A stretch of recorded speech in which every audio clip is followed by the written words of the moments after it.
This is Lion-O, but not the Lion-O you know. No red skin, no orange mane, no battle cry.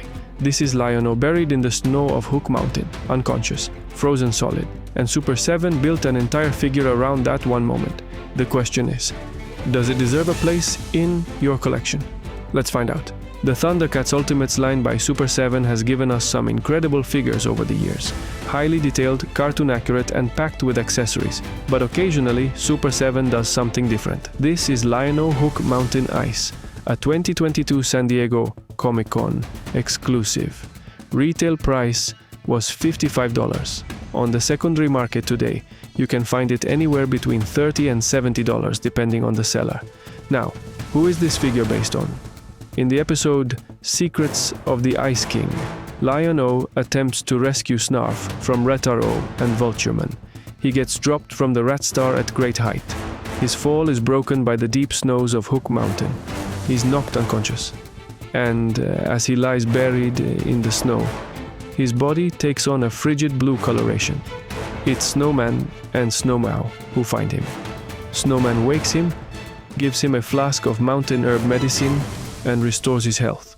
That's the moment this figure captures. Not Lion-O at his strongest, Lion-O at his most vulnerable, and Super7 committed to that concept completely. Before we get into the figure itself, let's talk about the box. Because with this release, Super7 did something different. The standard Ultimates window box is already premium, but Hook Mountain Ice gets 3 layers of packaging. First, the brown craft shipper. Clean, minimal. Just the ThunderCats logo and the name. Nothing special, but it protects what's inside. Pull that off and you get the exclusive slipcover. This is where it gets interesting. The standard Ultimate slipcover has metallic finish only on the logo circle. Here the entire surface is metallic ice blue. Every panel, front, back, sides. On the front, the ThunderCats emblem sits center stage, raised, metallic, and there's a sculpted snowdrift sitting right on top of the circle, a physical detail you can feel with your finger. The bottom half of the slipcover has printed ice crystals and snowdrifts. It sells the theme before you even open anything. Flip it over. The back is just the ThunderCats logo on that deep metallic blue. No clutter. Confident.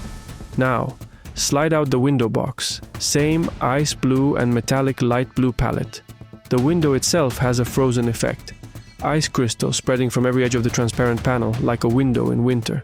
On the back, a full cartoon illustration of Lion-O gripping the Sword of Omens. Hook Mountain behind him. Below that, the episode description. The story of how Lion-O fell from the Rat Star. Buried in the snow, saved by Snowman and Snowmeow. Super7 didn't just sell you a figure. They sold you a moment from the show. Let's start with what makes this figure immediately different from every other Lion-O in the line. The colorway.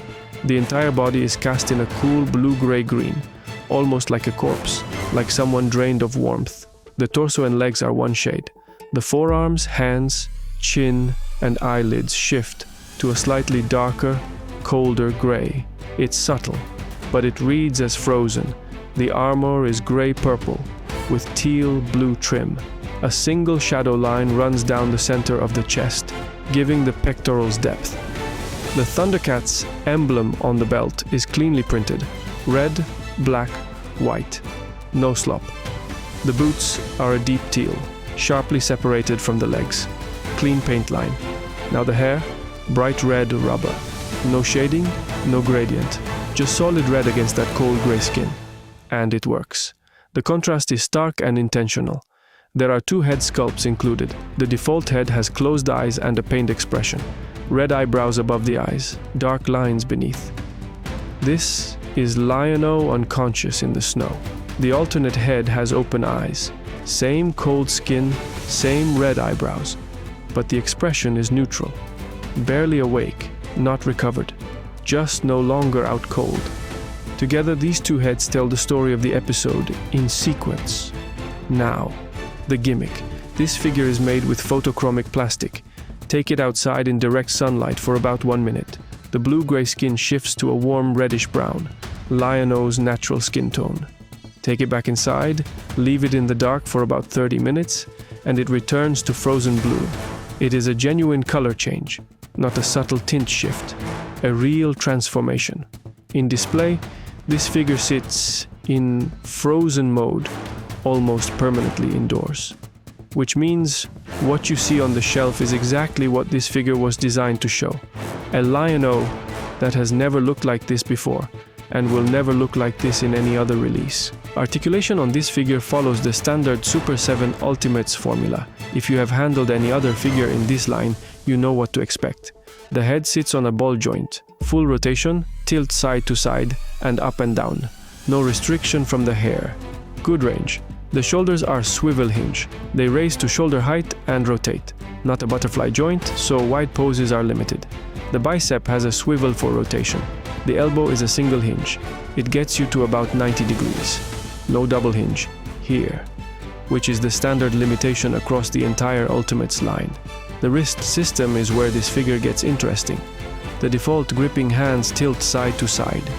Every other hand tilts up and down. It is a two-axis system across the hand selection, which gives you real flexibility when posing with the swords. The torso has a slight forward and backward bend at the abdomen.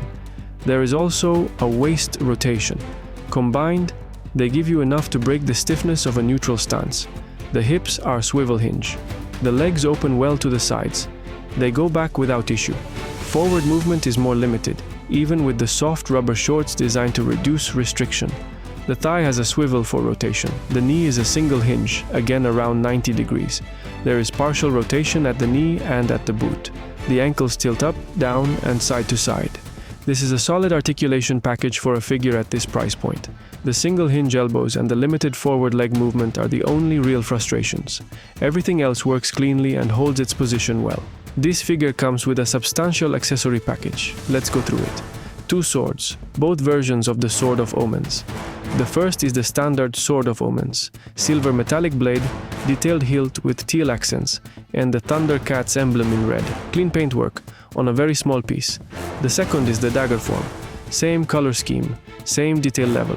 The Eye of Thundera on the hilt is red and gold, impressive for the scale.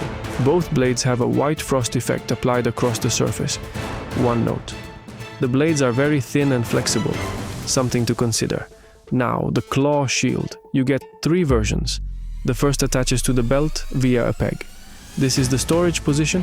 The dagger form of the Sword of Omens sits inside it, exactly as Lion-O carries it in the cartoon.